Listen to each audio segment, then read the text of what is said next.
Hi guys, so today we are joined by Mike Kill, who is the CEO of the Nightime Industries Association, for those who don't know what that is. Hi Mike. Hi there. Could you explain what that is? The Nightime Industries Association is an industry body that really fundamentally, in layman's terms, cutting right to the chase, is really trying to create a sustainable environment for the nighttime economy nationally, not just in London, to flourish. So it's not just about bricks and mortar and venues, it's not just about festivals and events, but it's about all that infrastructure of business that surround the nighttime economy that need it to flourish, for it to boom. And that obviously has a massive impact on not only London's economy, but the national economy as a whole. So we're here to iron out the creases, fight for the things that are worth fighting for, support as many people as possible in some of the challenges they have, give clarity where clarity is needed, and generate an awareness of the value of the nighttime economy in terms of the national perspective. Because I think one of the challenges out there is where you've got the likes of Berlin and Amsterdam, who absolutely value that nighttime economy. I think the UK doesn't quite get it just yet. I think the consumers do, but I think the politicians have still got a bit of a way to go. Why do you think that is? I just think that, and I always say, and this is a personal opinion, it always feels like the nighttime economy, although it generates its cost-benefit analysis pieces, that we generate a lot of money, and we generate jobs, tourism and all that side, but there is a cost to it. And the sad part about it is that cost is almost the Achilles heel. And that's the part that, we need to be clear on. We generate a lot of money, but we also cost. But we add to the culture and the fact that this country has one of the most amazing sort of club scenes, bar scenes, festival scenes in the world. And we need to start celebrating it and valuing it for what it is, the same way that we do with our art exhibitions and our galleries, etc.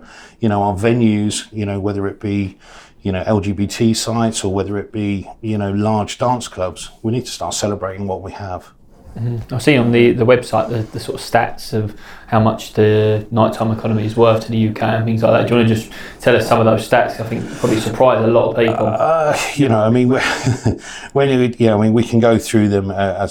Ultimately, we sit at something like 8% of the gross revenue coming into the country. We have a massive, I think it's something like 6% of our employment comes through the nighttime economy, and we're talking about 66 billion in terms of turnover, and we're only talking about the nighttime economy. We're not talking about the rest of the hospitality sector. A lot of people don't understand that, do they? Sort of the size of those numbers and what it means.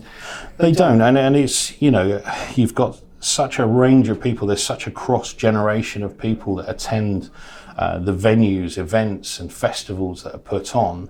It's amazing. And we were just talking yesterday about how much the events and festival sector is flourishing, but how much the government hasn't caught up in terms of licensing it, if that makes sense. So licensing for venues is fantastic, but licensing for events and festivals is almost stumbling over itself because it's not able to manage that growth. Sure. With that in mind then, so it's not just a case of venues are shutting due to this whole kind of political movement in terms of property development and all the rest of it, or does that have a little say in it, or is it a bit of both? Because everyone tends to think the reason why venues shut or venues stop is because the developers have come and they've decided to take over and they've got a bigger budget than what the venue can offer.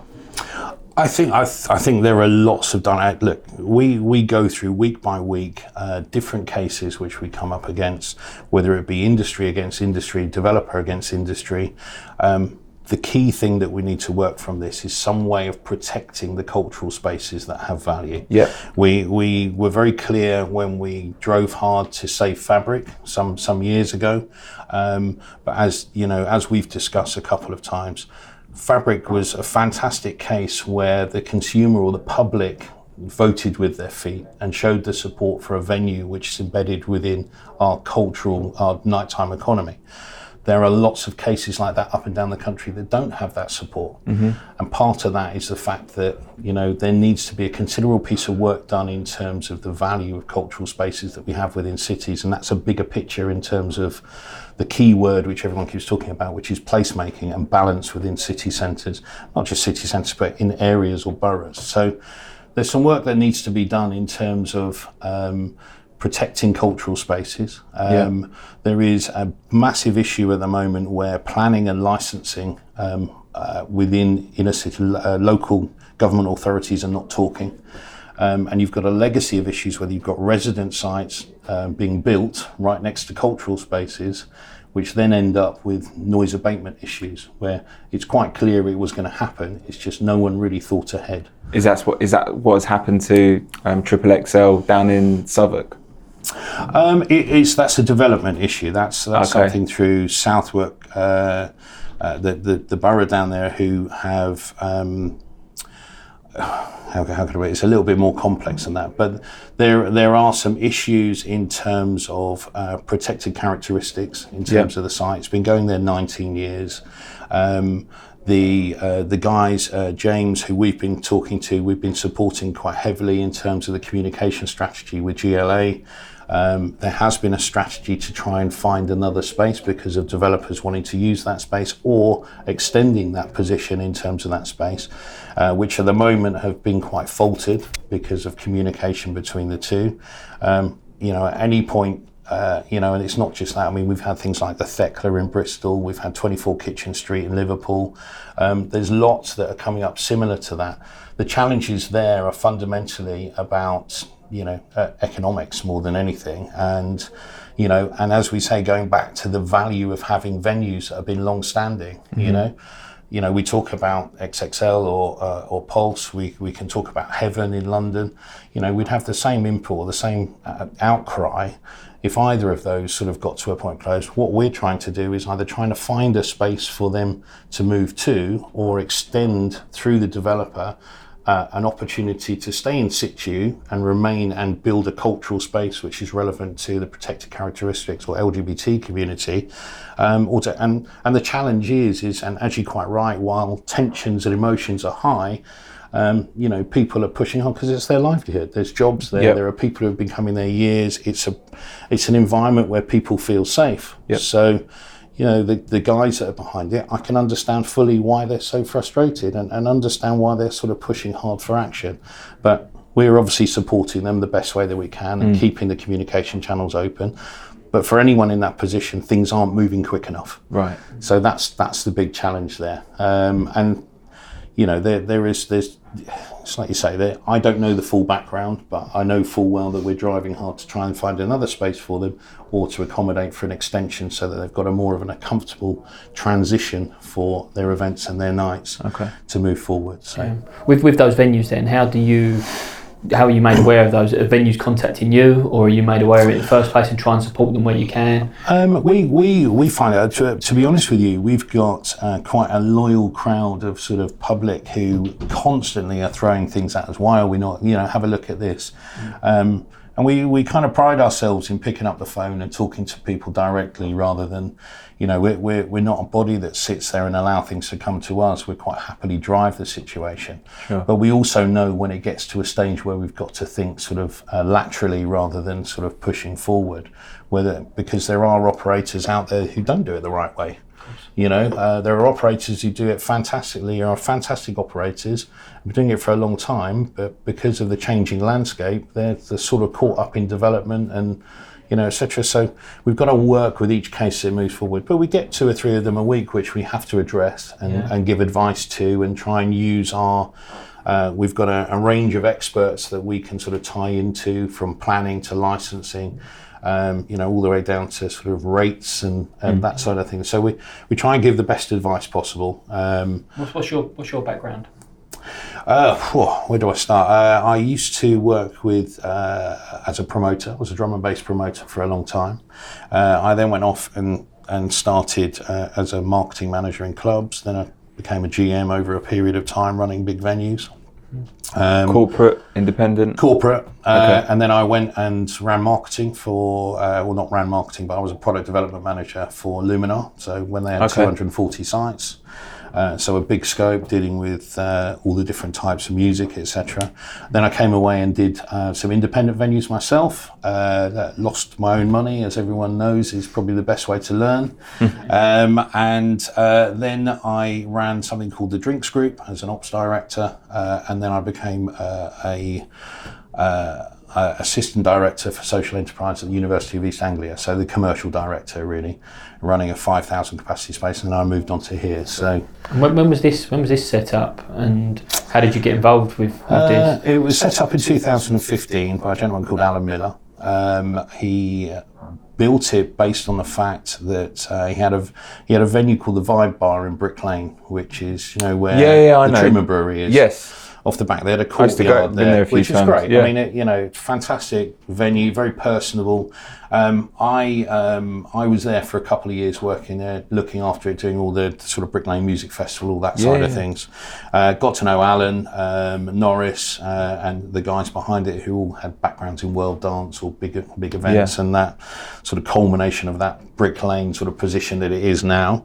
Off the back of that, when I went off and did my thing at the university, and they called me up when I'd come to a point where I needed to come away because I was working in Norwich and it was away from the family. They said, hey, listen, why don't you come over and help us structure this and get this right and bring a bit of corporate back end and keep driving the sort of front end politically. So took the mantle, loved the idea of it, had a newborn baby at the time, so it was really important to sort of be able to spend a bit of time with my family. And started driving that quite hard. I got my feet under the table working alongside Alan, and now Alan stepped away and I'm sort of taking the reins and just evolving the board at the moment with some of the sort of key members and sort of engaging in different projects that they believe are quite important. With your role primarily then, is it a case of you're just putting out as many fires as possible, or are you just trying to go into everything and try and put as much of a positive spin on it and to see the venue's best interest at heart, I guess? I think there's a balance. I think there's a lot to celebrate with what we do. There are always challenges within any organisation. We're constantly being spoken to about things like noise abatement and processes, practicalities, that side of things. But as I discussed this morning, I've been at a venue called Fold, which is just outside Newham. Yeah, a friend of mine ran an event there this past weekend there. Yeah, fantastic. Yeah. A great initiative. Seb Glover and Ash have done some fantastic work there.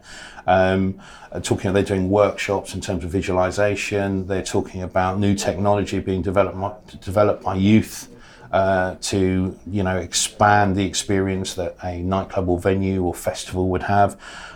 So it's really nice to see those sort of inner city projects developing new initiatives, which we absolutely support. And Seb and his partner became an ambassador of the night, which was one of our awards last year, for the work that they've done to establish that. But on top of that, we've also got Lisa Lashes we're working with in Northampton on her School of Music. Glasgow had this big initiative, CIRV, which is run through a gentleman called Darryl Lyons, Chief Inspector Darryl Lyons. It's about taking gang and knife culture and taking on board some of those key gang members and bringing them into the music community to develop them and give them a different focus rather than that gang culture. So that worked very well in Glasgow. The stats are showing a massive drop in terms of gang engagement and knife crime within Glasgow, which has taken a course of about 5 years to see the results. They're just starting in Northampton, which is where Inspector Lyons has come to. The School of Music with Lisa, who's one of our board members, which we're endorsing, is the first in the UK to take that CIRV initiative on. And they're just a few of the positives that I'm experiencing in terms of the impact of nighttime economy and music with youth culture. Without naming names, I sat last week with a young lad who'd been in prison since he was 13. He was now 20, knew nothing else but was involved in the CIRV initiative.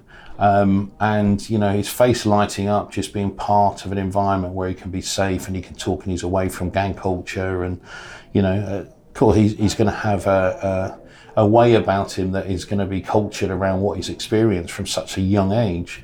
But to see him sort of revel and want to be part and be creative, and he wants to be a UK hip hop artist, which is fantastic, and him understanding that he's got to learn his craft is quite an important piece. And if we can take 10 to 20 people per inner city and we roll that out across the country, including the London boroughs, you can't tell me that's not going to have an impact somewhere along the line in terms of the overall stats over a period. So, we've got things like that going on, mental health, well-being, equality and diversity and inclusive nature within sort of clubs and venues and festivals is another priority for us this year. So seems never ending.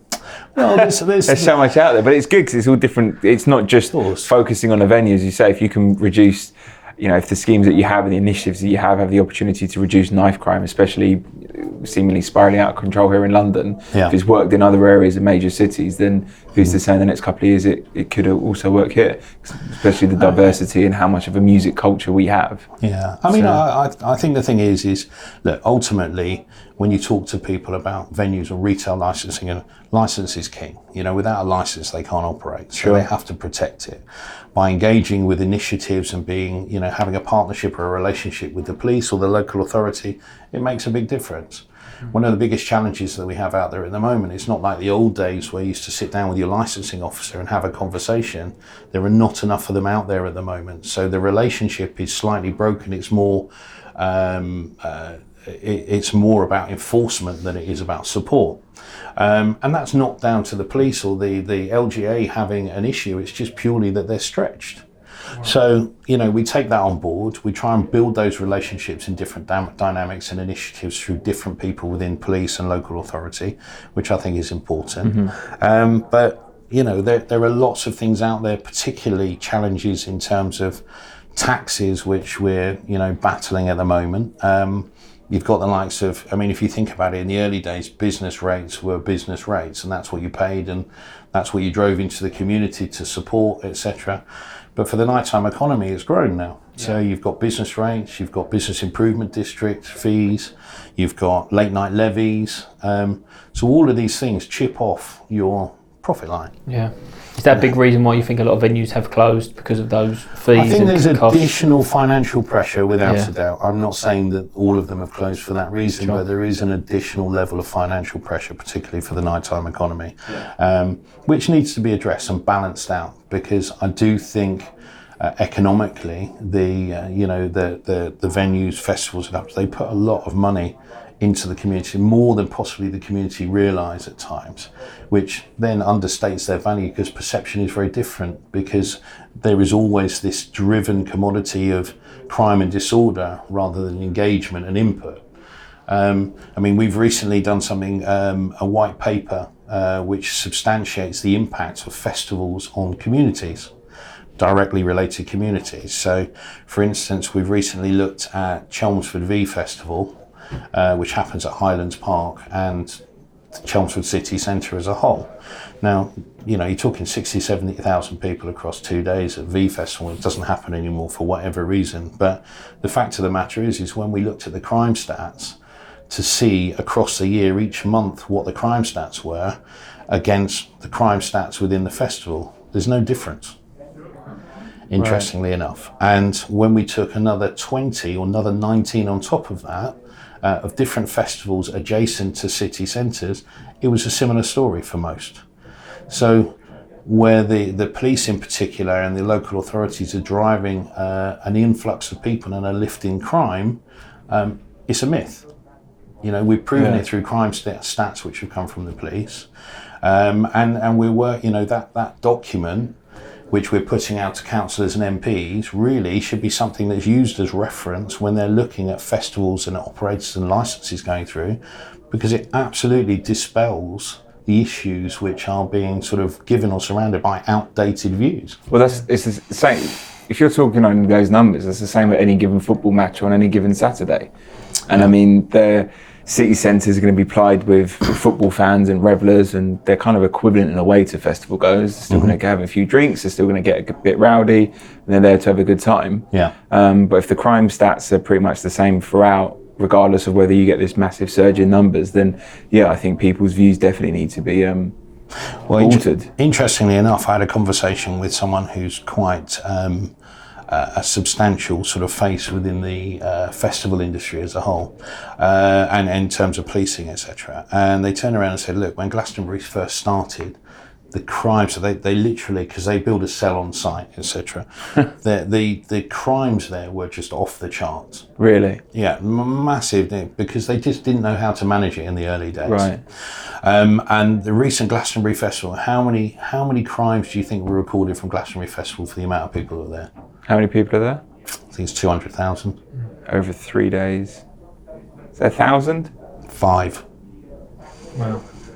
Wow, that really shocks me. So I mean, and I can't corroborate that, but the interesting part about this has come from the police force in Somerset, and you sort of sat there going, wow, you know, and I don't know if that's wholly substantiated, but the fact of the matter is even if it's 50, with that level of people, proportionate to the amount of people visiting that area, what it does say is the professionalism of the festival sector has become, you know, a next level. Yeah. And, you know, when we look at the likes of Boomtown, when we look at, I mean, you know, sadly, Boardmasters had to be cancelled, but cancelled for the right reasons, you know, because people are taking a measured view on people's safety, you know. So there's some really good work going on out there. There's some great work by the festival operators. But we're not celebrating that. We just look at where the sort of ground level is scaremongering almost. Because that's what people love. And that's what we need to eradicate. We need to actually understand that these people are, you know, they're very professional, they're planned, they're timed, everything is, you know, immensely accurate in terms of delivery. And we, you know, we miss the fact that we've actually become experts, and most of these people travel all around the world delivering these festivals or consulting on festivals, because we've done so well in this country with them.